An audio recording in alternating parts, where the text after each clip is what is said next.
namanya 7 prinsip koperasi Bapak Ibu, yang ini menjadi ya pembeda dari bahwa itu koperasi atau bukan ya. Selain bahwa memang ada 3 pilar dari koperasi itu. Yang pertama, koperasi ini dimiliki oleh bersama-sama. Jadi kalau ditanya siapa Bapak Ibu.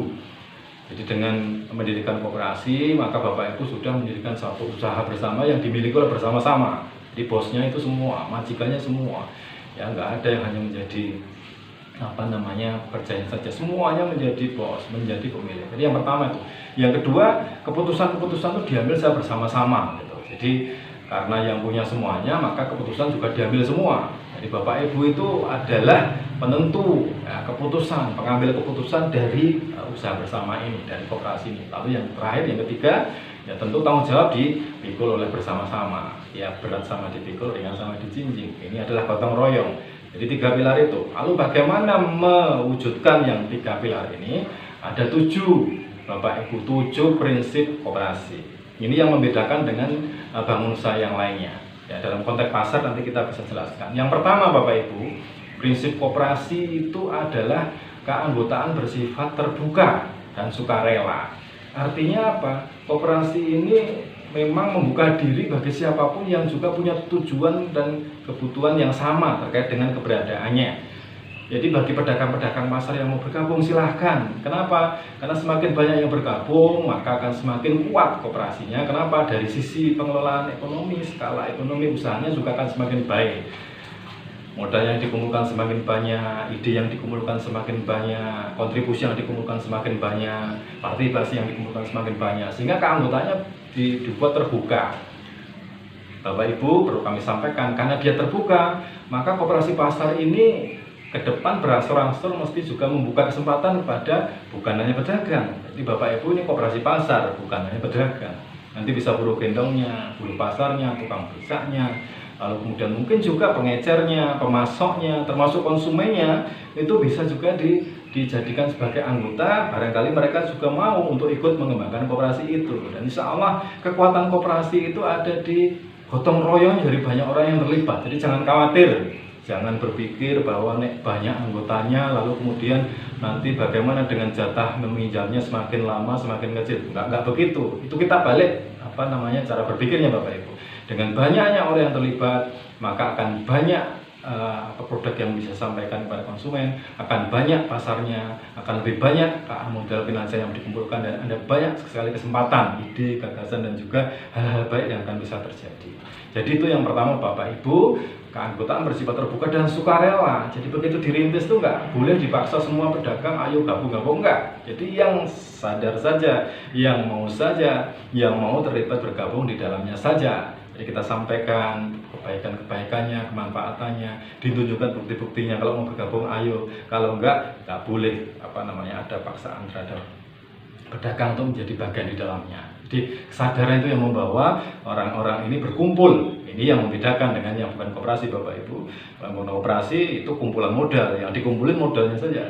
Tapi kalau koperasi itu kumpulan orang. Yang berkumpul adalah orang-orang, pedagang-pedagang yang sadar, peduli, dan siap berkontribusi bagi kemakmuran bersama. Dan termasuk insya Allah nanti juga kemakmuran para pedagang yang menjadi anggotanya. Jadi itu yang pertama Bapak Ibu. Yang kedua, prinsip koperasi adalah kontrol demokratis oleh anggota. Jadi Bapak Ibu, kalau menjadi anggota koperasi, maka Bapak Ibu pedagang pasar ini bosnya, ownernya, juraganya, yang juga wajib perlu tahu tentang bagaimana pengelolaan usaha koperasinya.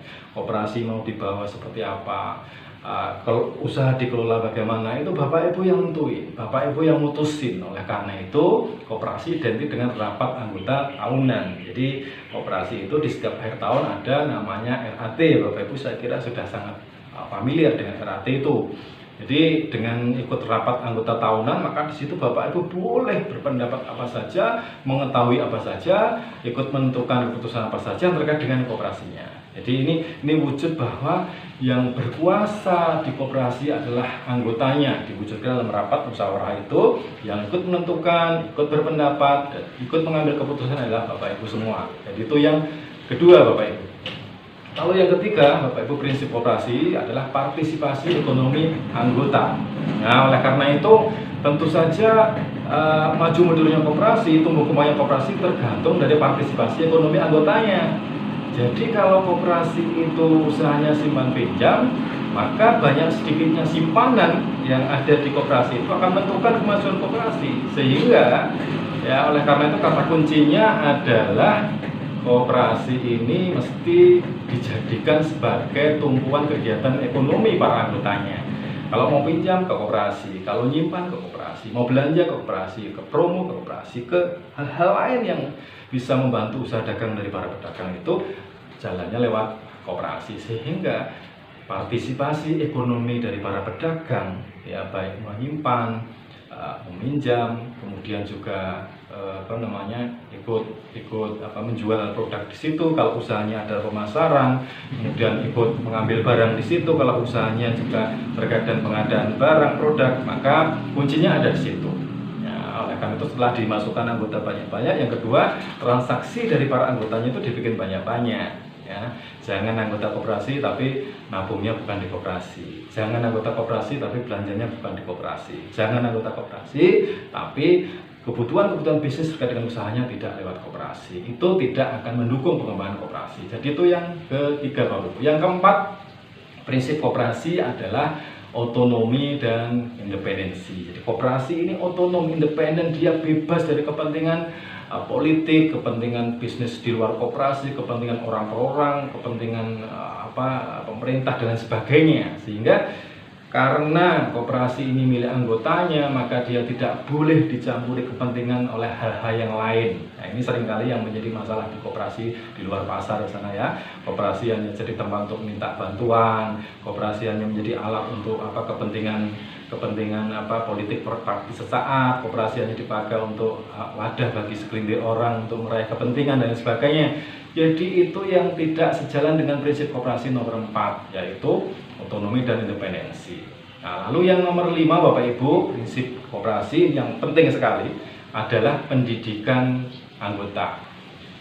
Jadi kalau sudah direkrut banyak-banyak pedagang pasar menjadi bagian dari koperasi ini, maka hal yang wajib ada di dalam koperasi pasar ini adalah pendidikan bagi para anggota koperasi pasar, pendidikan bagi para anggotanya, para pedagangnya, ya baik pedagang, pengecer, pemasok, kemudian juga buruh, kemudian juga konsumen di pasar dan sebagainya. Itu pendidikan itu wajib. Ya, bahkan saking pentingnya pendidikan anggota ini, Hatta menyampaikan bukan koperasi kalau nggak ada pendidikan anggota. Sehingga ini penting. Oleh karena itu bisa lewat pasar ID, lewat sekolah pasar, lewat pemerintah program pelatihan koperasi dan sebagainya, itu wajib diselenggarakan setahun sekali, ngumpulin pedagang atau mungkin lewat aplikasi pasar ID supaya pedagang itu bisa semakin mengerti tentang koperasinya, tentang usaha dagangnya, tentang hal-hal yang bisa dipakai memasukkan usahanya. Itu yang kelima Bapak Ibu. Yang keenam adalah kerjasama antar koperasi. Sehingga begitu koperasi pasar ini berdiri, maka kita harus melihat, Bapak Ibu melihat koperasi pasar ini bisa bekerja sama dengan siapa? Oh, dengan petani-petani untuk memasok kebutuhan-kebutuhan yang dijual di pasar. Oh, berarti koperasi pasar ini bekerjasama dengan koperasi tani. Oh, untuk supaya bisa memasarkan produknya, koperasi ini bekerjasama dengan koperasi buruh, koperasi karyawan yang di kantor-kantor perusahaan. Kerjasama.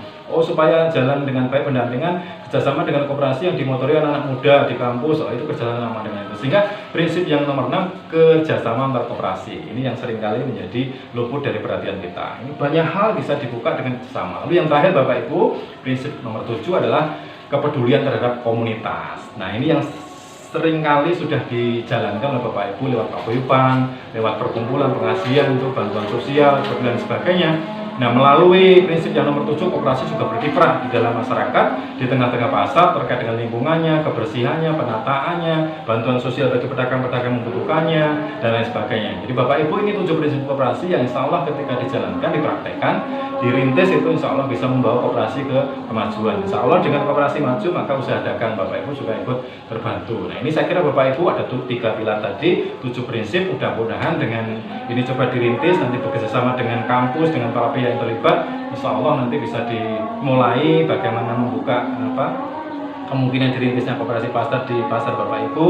kumpulin pedagang. Sekarang syaratnya cukup 9 orang dengan undang-undang yang terbaru, cukup undang mungkin narasumber ahli dari kampus kita siap, dari Pasar ID mungkin juga undang tentu undang dinas koperasi juga. Setelah itu coba kita dampingi, insya Allah mudah-mudahan dengan ini maka pasar akan semakin berkumandang, usaha dagang akan semakin mengalami kemajuan, dan Bapak Ibu juga akan mendapatkan kemanfaatan dari keberadaan koperasi pasar. Saya kira itu yang bisa kami sampaikan Bapak Ibu, mudah-mudahan bermanfaat.